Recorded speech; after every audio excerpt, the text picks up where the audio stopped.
As the chairman and CEO of XRS Corporation, Jay led the company's transformation from a hardware-based business to the transportation industry leader in mobile fleet optimization. I'm all in favor of that, Jay. Jay successfully positioned XRS for a successful acquisition by Omnitrax, the leader in fleet management solutions. The XRS acquisition by Omnitrax was a $178 million all-cash transaction. Prior to joining the XRS, Jay was president and chief executive officer of Lawson Software, one of the country's largest enterprise software companies. Jay began his career at Lawson in 1987 as an account executive and moved quickly to vice president of the healthcare business unit, Lawson's first vertical market, where he increased market share and oversaw triple-digit increases in license-based revenue and new accounts. Larry Woldridge, new accounts are the lifeblood of the company, correct, Larry? Correct. During his tenure as CEO, the company completed a $200 million initial public offering while growing revenue from $200 million to $430 million. He's now the CEO of TruBalanced. One of the subheadings of Leading with Power is helping men to balance life, family, and work. Please give Jay a warm Chippewa Valley welcome.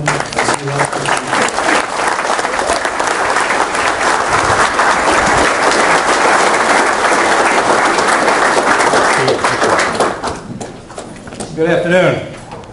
Sounds like a football crowd here. You're going to determine this pretty quick. I'm from Philadelphia. I'm a masochist when it comes to football. We traded away our starting quarterback a week before the season opener. I'd love to tell you about Sam Bradford, since you're a bunch of Packer fans here, I assume. Except for I don't know much about him. We had a coach last year, that some of you knew, and his philosophy was, hurry up and punt. So I can't tell you about Bradford. I wish I could. I want you to do this for a second. I want you to picture a skinny white kid on the back of a flatbed pickup truck driving through the ghettos of Philadelphia. It's the 70s, and I'm with my dad, and we are delivering beer in the ghettos of Philadelphia. It's one of the 3 jobs he always had.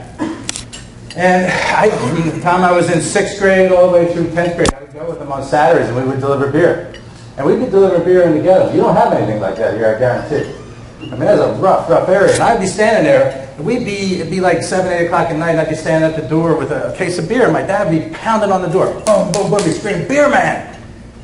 And I don't know how they do it in the ghettos today, but in those days, they yelled from the window. And they'd scream down, "I ordered that beer at 10 in the morning, where have you been?" My dad would scream up, "Do you want it or not?" And they looked at me, he always did this, he goes, "They always want it." I guess if you're willing to deliver beer in a ghetto, customer service really doesn't matter. And today I live in Eden Prairie, Minnesota, which is a suburb of the Twin Cities. And I'm with my wife, and we're empty nesters now, but we have 3 kids. And we actually answered the door. You know, whether it was somebody delivering pizza, or whether it was UPS, or about a few months ago, it was Girl Scouts. And I bought 4 or 5 boxes of those Thin Mint cookies, you know. And I could have sworn the Girl Scout, when she left, she said, "They always want it." But I learned a lot from my dad. I learned this ethic about working hard. Like I said, he always had 3 jobs. And in our household, you had to work hard.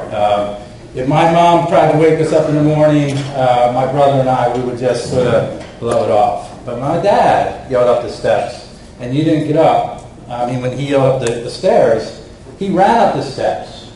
He would grab your ankles if you were in bed and pull you right out of bed. And the first thing that would hit the floor would be your head. So he didn't have to do this too many times. Because every time he yelled to get up and he started to come up the steps, you at least got your feet on the floor. So my dad taught me a ton about working hard. It wasn't an option. What I added was working smart, which I'll explain a little bit later in the presentation. And between the two of those, that led me to a lot of the success that Keith just outlined about and gave an intro on. And I talk a lot about success. But for me, my dad was a success. And it wasn't because he had a lot of money. We didn't. We didn't have much money. But I respected my dad. I valued his opinions. I appreciated the time I spent with him. I appreciated all the things he taught me, and I loved him. And I loved him. And he told me more than once, even this big, tough, wise guy he was, that he loved me. Which is what makes this story so authentic and makes it so hard. January 3rd, 1998, my dad and mom are in town, living in the Twin Cities. And they're in town for the holidays. And my dad and I went out to a local hunt club. And we were driving home, stopped at a bar, spent way too much time at the bar, driving home drunk. I missed a turn, went down a hill, and I hit a train at 60 miles an hour. I don't remember much about that, but I do remember waking up in Hennepin County Trauma Center, and I am a mess. And I am in a lot of pain. I am in a lot of pain. There was people running around working on me, and I am in a bad spot.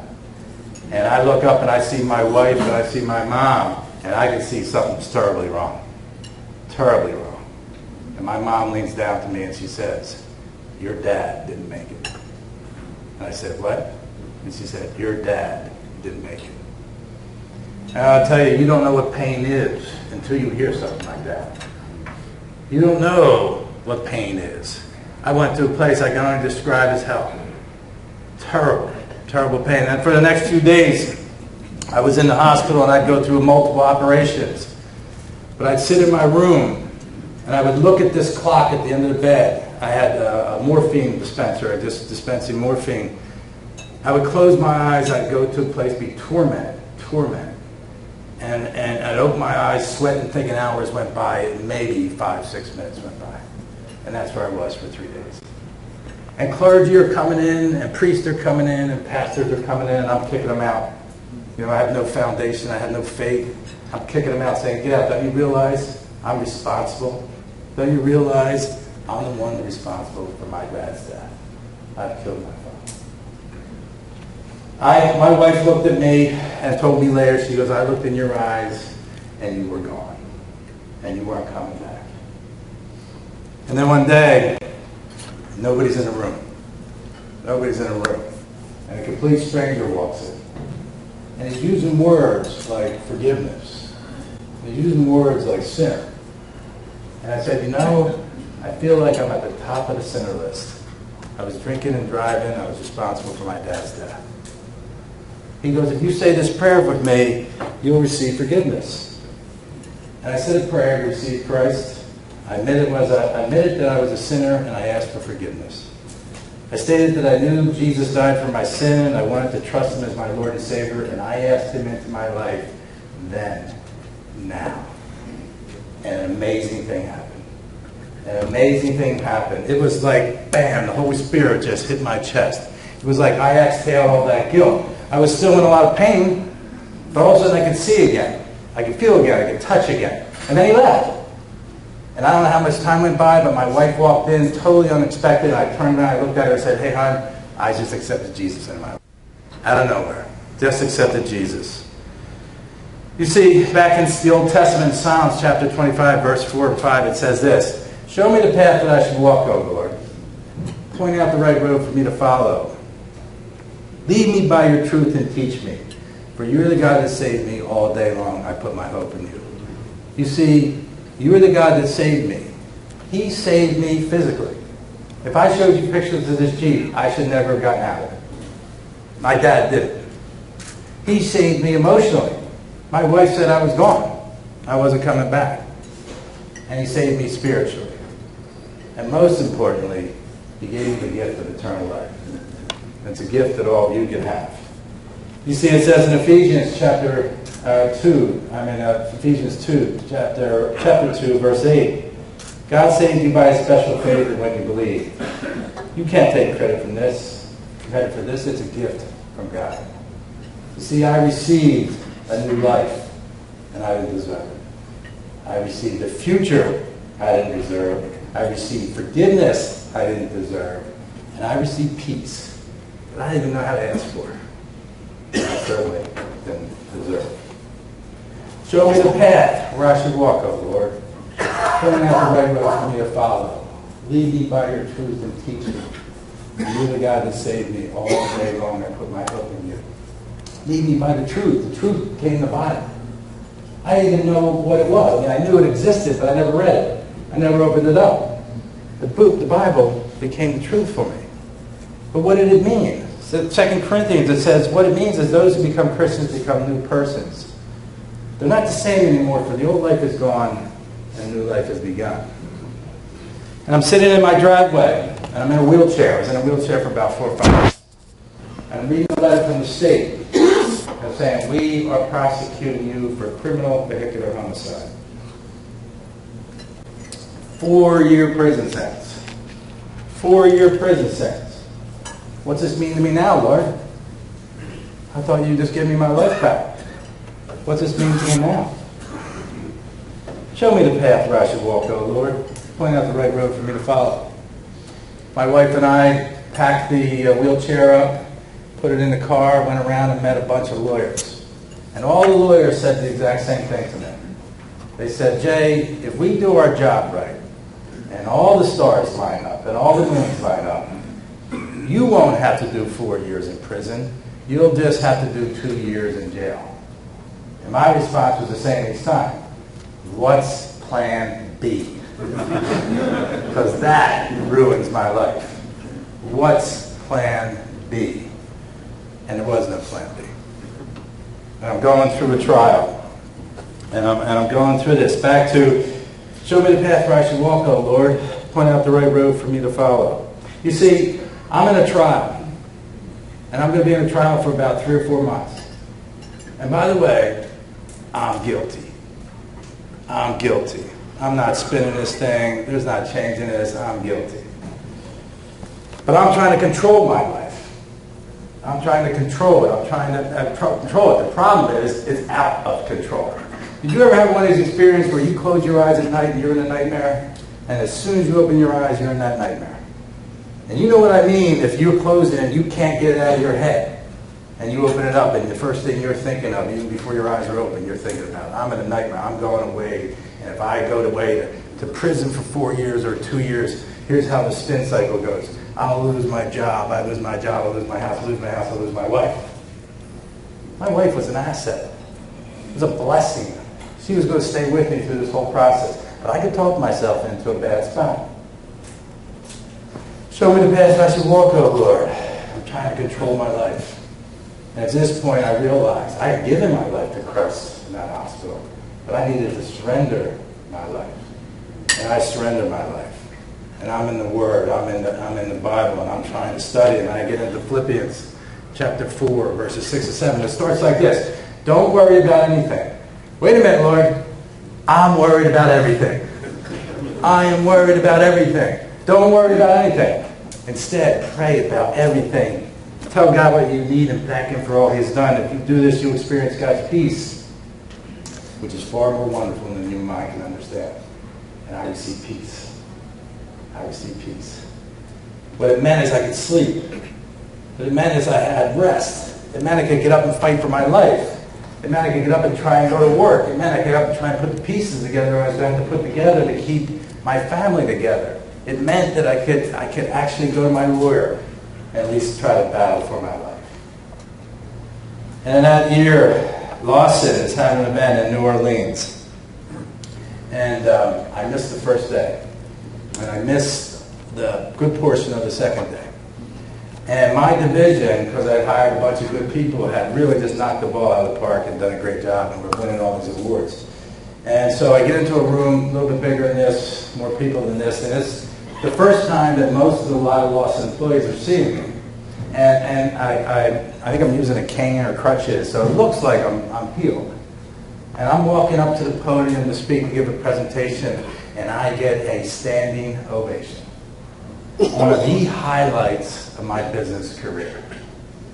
And I got up to the microphone, and what I felt like saying was, yesterday I was sentenced to 6 months in jail, 10 years probation. Standing ovation, going to jail. What kind of roller coaster ride are you on? You're on a ride. Might not be as high and low, but you're on a ride. Where do you go for your strength when you hit the valleys? Where do you go to keep your humility when you're up higher than you should be? For me, I had a newfound foundation to keep me in check. So I had to figure this thing out. Even though I had forgiveness from God, I did not have forgiveness from the state. Rightfully so, there's consequences for all your behaviors, consequences for my behavior. So the challenge for me was, how do I keep my family together? How do I keep my job together? I'm trying to go to work. And I'm going to see my sons, because they're 1 and 3 at this time, because my wife can bring them to the office, and there's a crappy gym in the basement, but I can at least see them for lunch. But I'm not going to see my daughter for a while. Because I'm not letting her come down and see me in that orange jumpsuit. So I put together this big, giant teddy bear. I explained to her, and I practiced this speech longer than I practiced any speech in my life. And this was going to have to take my place while I was gone. My daughter's 27 today. Just graduated med school, in her 2nd year of residency. She still has that teddy bear. To me, extremely, extremely important. So I'm going to jail. I'm trying to figure it out, trying to keep my life together. And I show up in jail, and I meet my roommate. Like a lot of people in jail, they ask where you're from. And I would say, well, I'm from Eden Prairie, Minnesota. After like the 3rd time, I'm like, why am I telling these guys I'm from Eden Prairie? I said, if I see any of you guys in Eden Prairie, I'm calling the cops. What they meant was, where are you from? What prison system you from? What are you in for? What have you been here doing? So I meet my roommate. He looks like a black militant. He's got the rag on his head. He's got the gold rim glasses. And I said, where are you from? Where you died? He goes through his list of stuff: robbery, dealing drugs, double homicide. Boom, boom, boom. He goes through a list. And it turns out his name's Andrew. And Andrew had found the Lord somewhere in the prison system. And Andrew was the real deal. He was an unbelievable follower of Christ, and he helped me out dramatically. But Andrew and I would get together at night before we go to bed. I'd say, Andrew, we're going to pray. I want to go back into the Old Testament. I want to go back into the 10 Commandments. You know that one about thou shalt not kill? I want to make sure you have that out of your system before you go to sleep.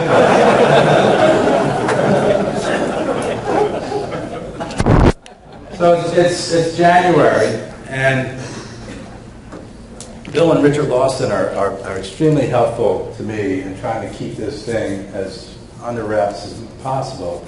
But there's a giant event where we have a bunch of employees and customers, and it's in Florida.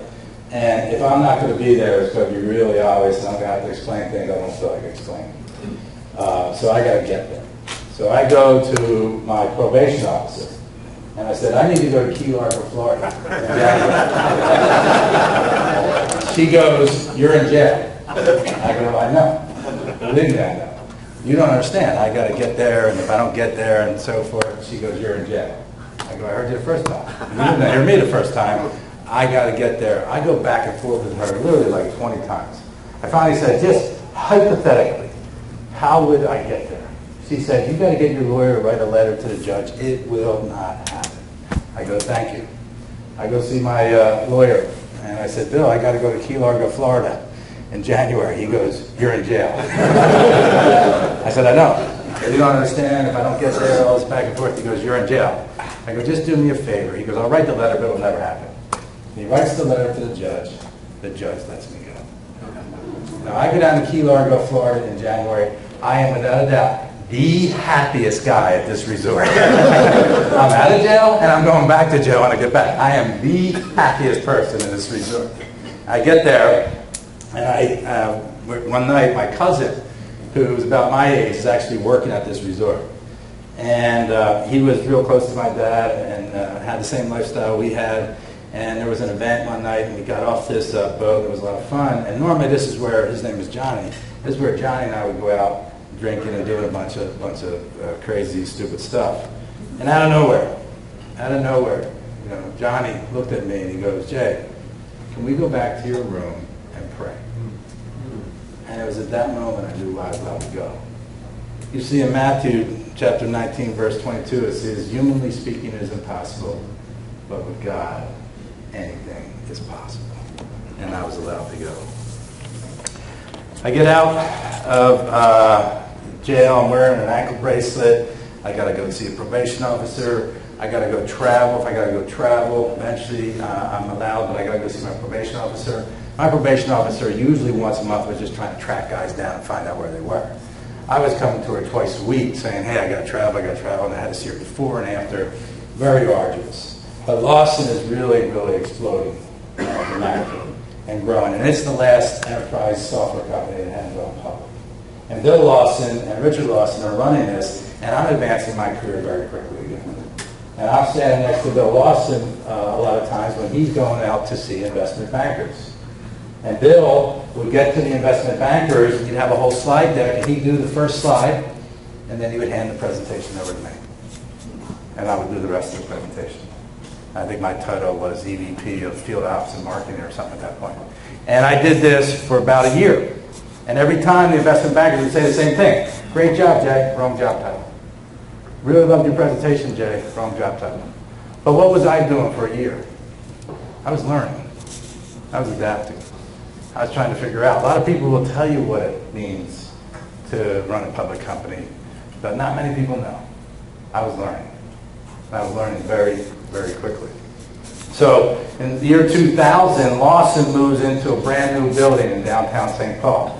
Remember, Jay? So real big building. On the outside of the building, Lawson software is all over the outside of the building. Big pomp and circumstances. And that's when I get promoted to president. So HR director comes to me within a day of me being president. She goes, Jay, do you realize that this is a no-smoking building? I go, yeah, of course it is. He goes, do you realize that Bill Lawson is smoking? And you got to go down and tell him he's not allowed to smoke. I said, this president job sucks. So I go down to the 8th floor. You know, Bill is in the middle of, of course, he's got his office in the middle. He's nowhere near a window. I'm getting close to his office, and I can smell the smoke. You know, I open up the door, and there's smoke, and you've got all these machines that are trying to gobble up the smoke. And I sat down right across from him. I said, Bill, do you realize that this is a no-smoking building? And he looked at me, he had glasses, he looked over the glasses, he goes, Jay, it doesn't say no smoking software on the outside of the building. I go, no, it doesn't say Coughlan software on the outside of the building either. Go ahead and smoke. You know? We go down through this process. I work with Bill, and all of a sudden, this pace is picking up dramatically. I've got new fiscal responsibility that I'm trying to deal with. We have to create a new strategy. We got to get a new team. I had a real strong team of people around me, but I had to add some people in the finance area. We had to create a whole new board. We had to influence people. Before it was just customers and employees, now it was investors. And we had to drive results to a level that no one even was realistically up to the standards of what it took to be a public company. Had to create momentum, keep communicating, and do all this while I tried to make my son's basketball games and my daughter's dance recitals. We're getting ready. It's the summer of 2001. We are ready to go in September 2001. Everything is lined up to go. What happens? September 2001, 9/11. We go on hold. Another what? Challenge. Another obstacle. Hold it together. Great team of people working, with me. Put it together. They came back to us, being the investment bankers at J.P. Morgan, Lehman Brothers. Come back to me and say, you can get out, take this thing out, but you're going to miss Thanksgiving, get on the road, go to Europe. CFO and I pack up our bags, we start to do it. December 7th, 2001, we go out for the $200 million IPO, billion-dollar market cap. 5th largest IPO in Minnesota history to this day. January 3rd, 1998, I had an accident. Went in the hospital. went on trial, got out, got my career back. December 7th, 2001, less time it takes most people to go to college. Unfortunately, in a day and age today, world, there's a lot of CEOs who become convicts. That story is about a convict who became a CEO. Don't tell me you can't overcome adversity. I'm the wrong person. Don't tell me with the power of the Lord that you can't improve. Don't tell me you can't get focused. I have experienced something that most people have never gone through. And I got there with the power of our Lord Jesus Christ. That is powerful. The way I did it was faith. The way I did it was choices that I made. Choices. One was clarity, which I'll go through in detail. I knew where I was going. I knew what direction I needed. I knew where the truth was. I had accountability, which motivated me. I had accountability not only to the Lawson brothers to get this thing public, not only accountability to investors and to employees, I had accountability to me and my family to not be defined by my worst moment. I was able to adapt. I was adapting. I was in the technology industry. I knew how to adapt. The technology industry was all about adaptation. I had to adapt through a trial. I had to adapt through going to jail. You think it was actually hard for me when I had a completely new adoption process of being a public company with what I just went through? You don't think God put that in my path to get me ready for this? Most people, the IPO process is a daunting task. It was hard. It was arduous. It was not near as hard as going to jail and keeping my job together. Near as hard. I was confident. How did I have confidence? I knew where the truth was. I kept things in perspective. And I learned that I was in a marathon, not a sprint, and I had to keep my life in balance. And if I didn't keep my life in balance, I was going to burn out. Those were the choices I made. Those were the choices that allowed me to not be defined by my worst moment. It allowed me to be defined by more than being a CEO. They allowed me to be defined by my faith as a Christian man. It allowed me to be defined by my values of perseverance and integrity. It allowed me to be defined by being a father, by being a husband, being a friend, being a teammate. Those are the choices that I made that allowed me to persevere. That's my story of hope. That's my story of faith. That's my story of perseverance. What I find as I transition to you now, what I find is that it's in this world today, we all sit around and have all sorts of opportunity and challenges that demand some kind of response. They demand some kind of response. You got one life. Unfortunately, too often, and especially mainly men that I've been talking to, you're living by default. You're running away from your choices. You're running away from your opportunities. You're running away from your challenges. Or you're just doing nothing. And you're living through life comfortably numb. Comfortably numb. And the reality for me is I coach a lot of men, so I see this. And what happens is you become stuck. And this is what stuck sounds like. Jay, I don't know why, but I don't know where I am in my career. I just don't know whether this career is right for me. I didn't know, Jay, that life was going to be this hard. How come life is so hard? Hey, Jay, how come I'm so worn out? How come I'm so tired? And my favorite, Jay, I had all these dreams and aspirations, and then I had kids. Like it's a kid's fault. See, for me, when you're letting that happen, you're just becoming a victim of your circumstances.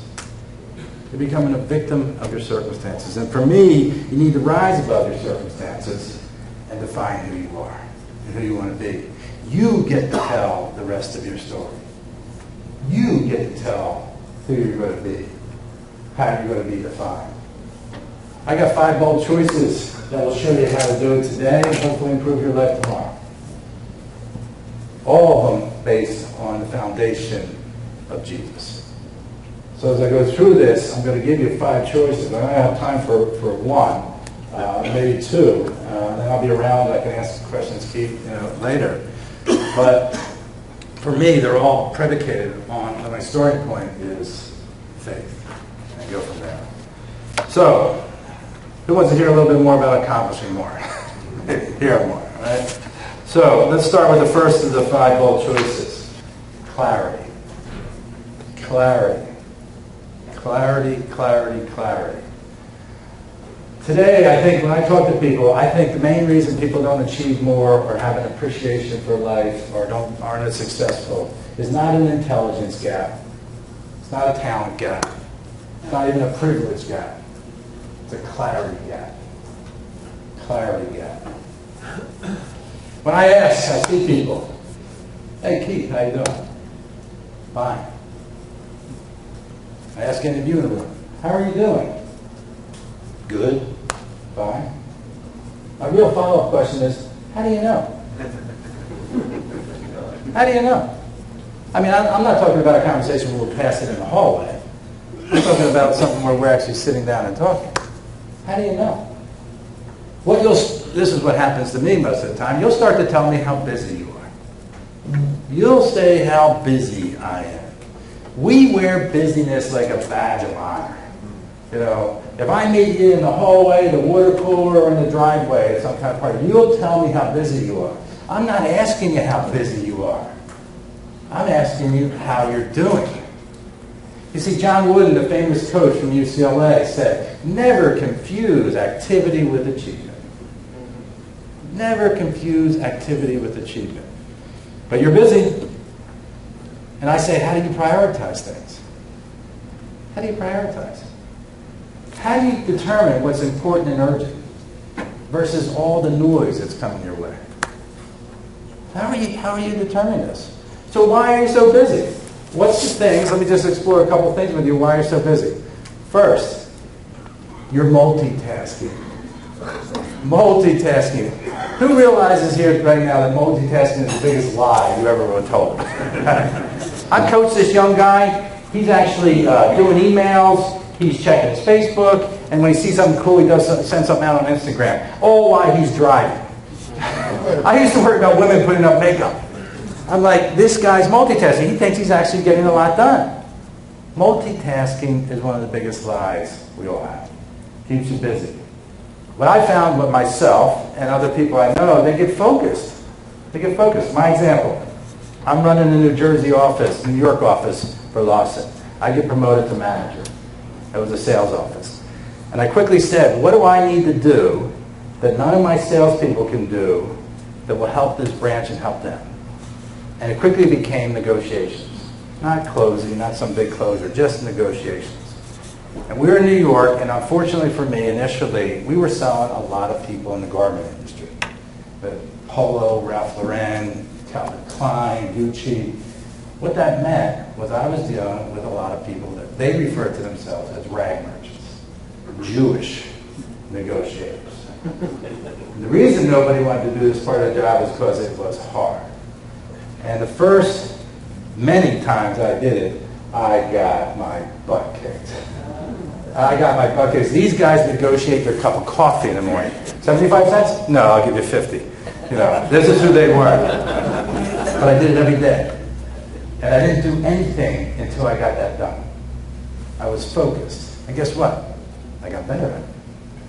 I got better at it. I got to the point where I actually could do it well. And then I knew a lot of the tactics that they were using. It was the son you dealt with, and then they gave it to the dad, and the dad had to get another 5% from you, and then the grandfather had to get 5% from you. So I remember meeting Grandpa Gimbel from the Gimbel family, which is a big department store out east. And his grandson, who's the one I'm dealing with, is introducing me. He introduces me, and his grandfather's first statement is this. He looks at me and goes, so you're the guy that's selling me $350,000 worth of shit. And I go, I wouldn't call it shit, and it's worth $400,000. He goes, I like you.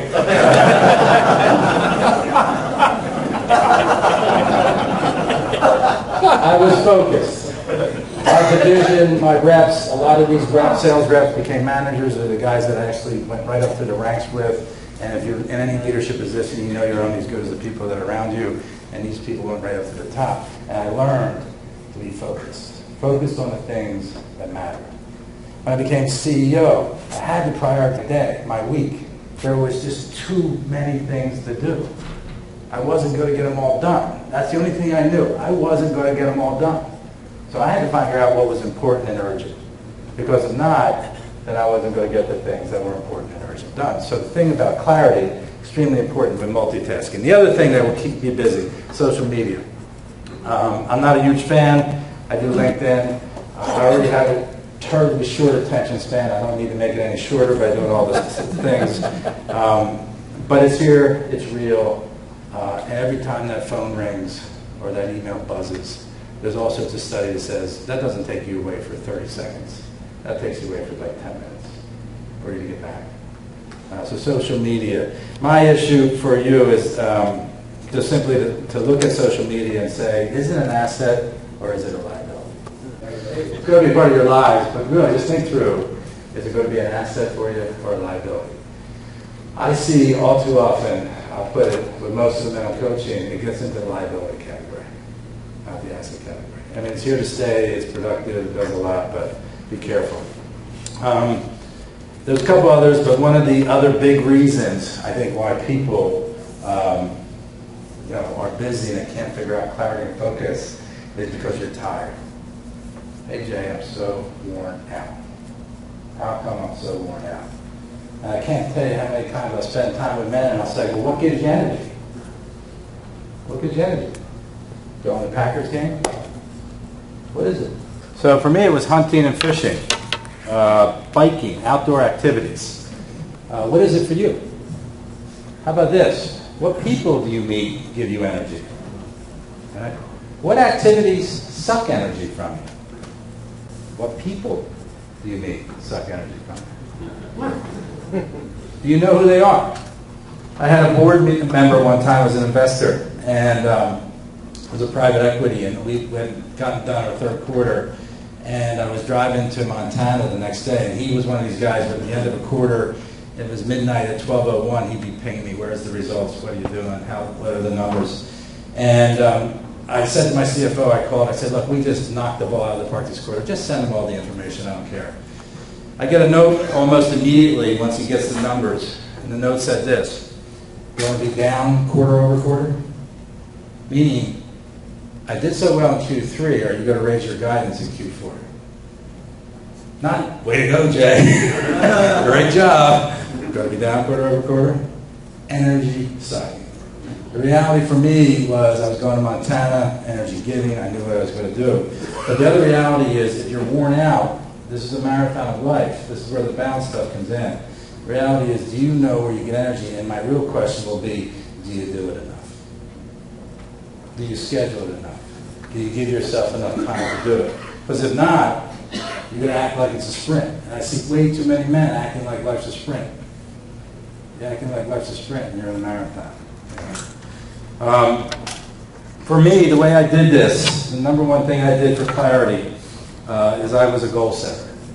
And I can tell you that I set goals for a lot of altruistic reasons that they're not true. I started when I was probably in my late 20s. And I read a report out of Yale University that said that 5% of this graduating class in the late 70s had earned more money than the other 95% combined. And I was saying, how? Because I assume if you went to Yale in the 50s that you all look alike. You're probably white, male, privileged, intelligent. So why did 5% create more wealth than the other 95% combined? There was only one reason. They wrote down their goals.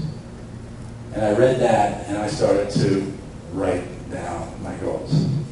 And I look at them every quarter. And I spend time on them. And I start to make them specific, measurable, attainable, realistic, and have time frames on them. And it was those things, and you would say, what separated me from most other people? I would say, I always knew where I was going.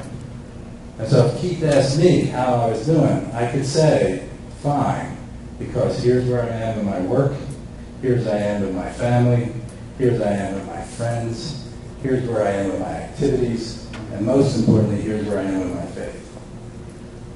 Because I looked at them every 3 months, and I had to redo them. every 3 months. And that clarity was the biggest reason for me to start being able to define who I was and who I wanted to be and how I was going to change. I would say for me, do you remember the point where I was in jail and the story, and I was getting out of jail, and how I got my career back on track so fast? Well, the reality was, once I got out of my fog and I could actually think again, I just went back to my goals. I didn't go back to and say, well, what am I going to do now? I went back to the goals and said, I'm going back to this.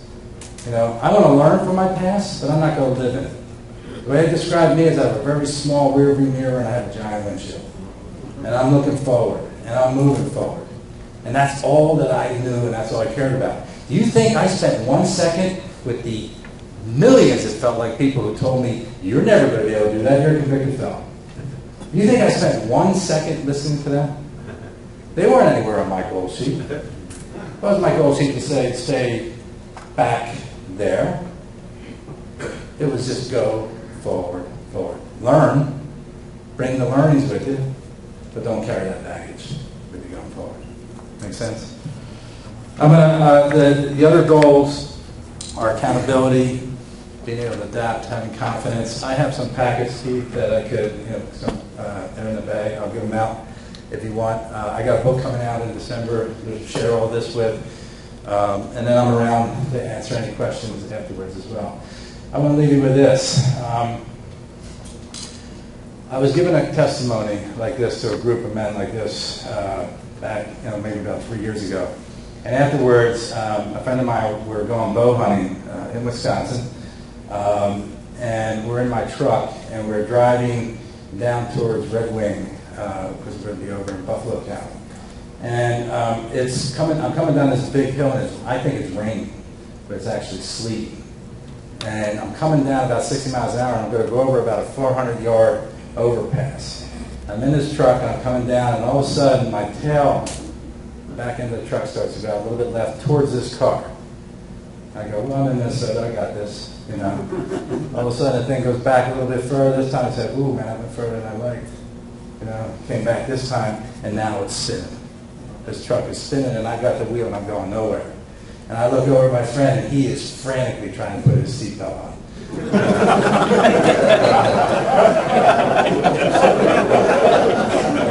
And I said to myself, I thought, if we hit something dry, it's going to be bam, and the truck's flipping. And I wake up, and I'm like, Lord, I'm in the mud again. Because my face is down, the grass is, the glass is obviously out of the windows, and obviously David, my friend, didn't get his seatbelt on because he's laying on top of me. So we actually shake it off. We were, banged up, but we're okay. So my real 2 lessons for you are this. 1, if I offer to give you a ride home from here, you should respect your clock.